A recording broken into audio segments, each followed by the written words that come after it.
I want to start with something a little different today. We pointed out that both during the Trump administration and even after his election loss, during which he became the lame duck president that he is now, as there were many public scandals and much media coverage of some aspects of what Donald Trump was doing, there continued to be Republicans doing things, horrible things, including, of course, Mitch McConnell helping to confirm extremist judges, but also rolling back environmental regulations, which allow more pollution and all sorts of stuff. The point was, while this public facing scandal ridden fiasco continued below the surface, the Republicans were doing things that are really horrible. Well, we have now gotten a list of the things that Donald Trump is going to try to get done, hopefully without much attention being paid to them in the remaining 7 weeks of his presidency. And they are mostly outrageous, and they include, listen to this, reinstating the death penalty via both firing squad and the electric chair before Donald Trump leaves office. And on the one hand, you have much of the developed world, which has rightly moved away from the death penalty altogether. And we've talked about the death penalty extensively before, whether you believe the death penalty should be eliminated because it is fiscally not conservative. It costs more, actually, in the United States than keeping somebody in prison for the rest of their lives. And we've talked about why. Whether it's because you believe in small government and that the government should not be killing people. Whether it's because you believe in the unfair way that the death penalty is disproportionately applied in certain cases and not in others. Anyway, we've adjudicated the death penalty so many times, and many developed countries have figured that out and have moved away from the death penalty altogether. The United States, meanwhile, while some states have moved away from the death penalty, Donald Trump wants federally to rush in the reinstatement of electric chair and death by firing squad executions for the death penalty. There are a whole bunch of other proposals as well, which we are going to talk about. Now, why would Trump be trying to add new ways that the government can kill people via the death penalty? Why would they do this? One of the things that has slowed down executions over the last decade or more in the United States is that there is sometimes scant availability of lethal injection drugs. So the idea is, well, let's move ahead with some of these executions by adding firing squad and electric chair as options for how the federal government would carry out these executions. Now, before we move forward, I think it's important to remind you that most executions, most death penalty executions in the United States are done by states. Federal executions are relatively rare. And so this would only change the federal rules. And to give you an idea of how lopsided the numbers are, since 1977, there have been fewer than 50 federal executions since 1977. OK. But there have been around 1,500 executions by states. So it's extraordinarily lopsided. If Trump does this, it would only affect federal executions. But the point is, it would start increasing that number more quickly. I'm against the death penalty, period. And I don't care how you're doing it.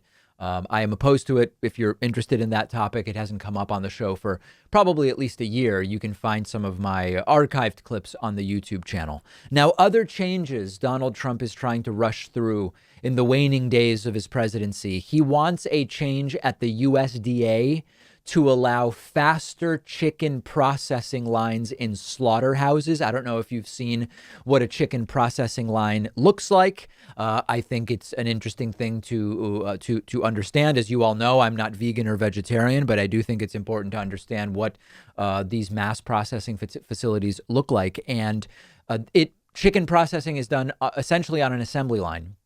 And the idea is to allow the assembly line to move more quickly.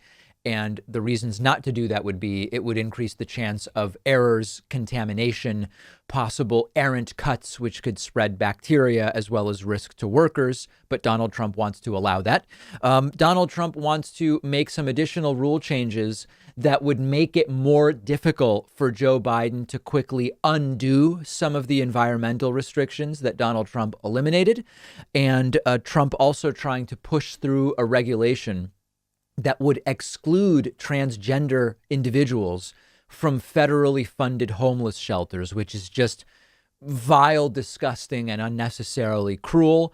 Trump would also loosen water saving standards on shower heads. Now, that actually came up at a bunch of Trump rallies, which we covered leading up to the election, where Trump would bemoan that if Joe Biden were to win, you'd have trouble flushing toilets, you'd have trouble getting good water pressure in the shower. Trump at one point even wildly claimed that if Joe Biden were to win, heating and cooling, indoor heating and cooling might be eliminated. You might have none of it under Joe Biden, which was a completely deranged claim to begin with.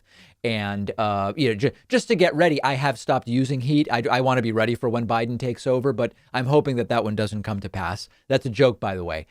Imagine what kind of a person you have to be to say, okay, I've got 7 weeks, my last and final 7 weeks to impact this country. What can I do in this time?